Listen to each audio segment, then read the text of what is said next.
سب کو میری طرف سے نمسکار. یا آج کا پروگرام بہت انٹرسٹنگ ہے. یہ نیٹ کے بارے میں آپ جانیں گے. یا it's completely different thing but very important آپ کا اس جرنی میں. لیکن اس سے پہلے I'm sorry میں کل آپ کے ساتھ نہیں تھا کیونکہ میں بیچ 2 کے پاس تھا. میں بیچ 2 کو کنگریچولیٹ کرنے کے لیے گیا تھا کیونکہ ان کا 100 دن کا جرنی کا سیلیبریشن تھا. اس کے لیے میں وہاں جا کر ان کو کنگریچولیٹ کر دیا کیونکہ ان کا پرسیورنس، ان کا جو گٹس ہے، انہوں نے کتنی اچھی طرح سے یہ پروگرام کو جانا اور پروگرام کو اپنایا اور پھر کنٹینیو کر رہے ہیں اگلے مہینے کے لیے. تو اس کے لیے میں کل یہاں نہیں تھا. لیکن آج میں آپ کو ایک انٹرسٹنگ ٹاپک کے بارے میں مجھے بہت دن سے یاد تھا آپ کو بتانے کے لیے. لیکن اتنے ٹاپکس ہے میرے پاس تو لیکن یہ ٹاپک امپورٹنٹ ہے before we start the journey go down the journey too much. تو آج میں آپ کو ایک ایسے ہیلتھ ایشو کے بارے میں بتانا چاہتا ہوں جو ہمارے ویل بینگ پر گہرا پربھاؤ ڈالتا ہے، لیکن ہم اکثر اس کو اگنور کرتے ہیں. اس کا نام ہے کرونک انفلمیشن.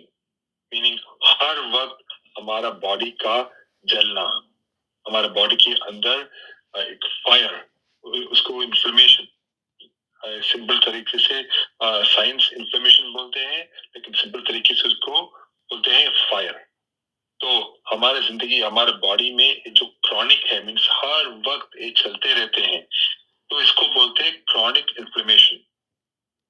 کرونک انفلمیشن ہمارے باڈی میں ہونے والے انسٹنٹ اور شارٹ لیو انفلمیشن سے الگ ہوتے ہیں. یہ ایک لمبا دھیما انفلمیشن ہے جو کسی کلیئر تھریڈ کے بنا بھی ہوتا رہتا ہے، کیونکہ وہ شارٹ لیو انفلمیشن ہے. جب ہمیں بیمار پڑتے ہیں تبھی وہ شارٹ لیو اور تھوڑے وقت تک انفلمیشن آتے ہیں.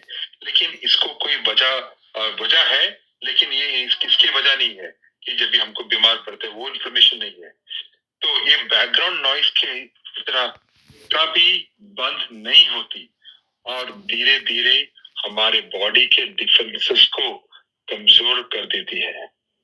ویری اسمال وے ہر وقت، ہر دن، ہر گھنٹے، ہر منٹ، ہر سیکنڈ ہماری باڈی پر مارتے ہیں، ہمارے باڈی کے اندر کو ان کو آرگنس کو، ٹیشوز کو.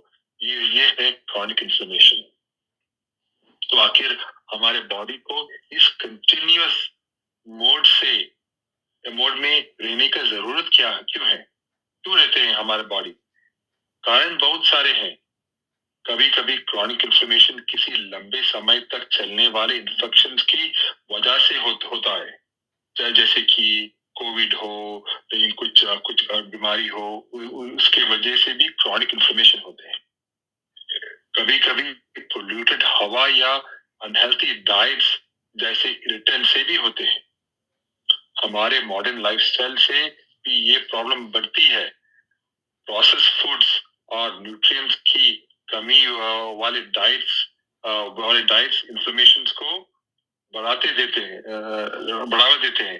وہ ہر وقت تو ہمارے ڈائٹس ہے، وہ ہے one of the main reasons inflammation کا.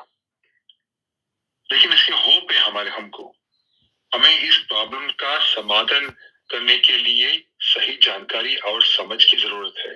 ہمارے ڈائٹ میں نیچرل اینٹی انفلیمیٹری فوڈز کو شامل کر کے ہم اس پرابلم کو سمادھان کر سکتے ہیں، جیسے کہ اومیگا 3 فیٹی ایسڈ کہاں سے ملتے ہیں؟ یا سیڈس لے لو، والنٹس لے لو، سیمن آئل کا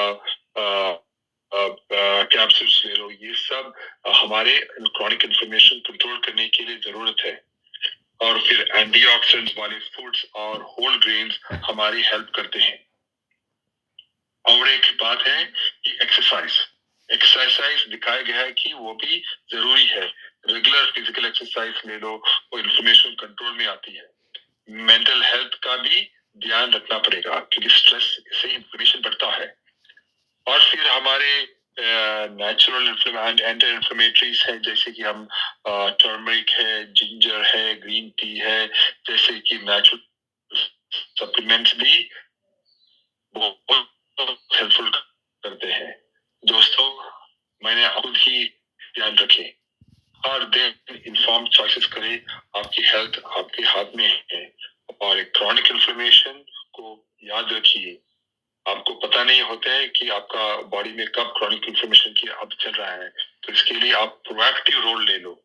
جیسے کہ میں نے بتایا کہ healthy green foods, vegetables, fruits, وہ سب ہے ہمارا اینٹی انفلیمیٹری ڈائٹ.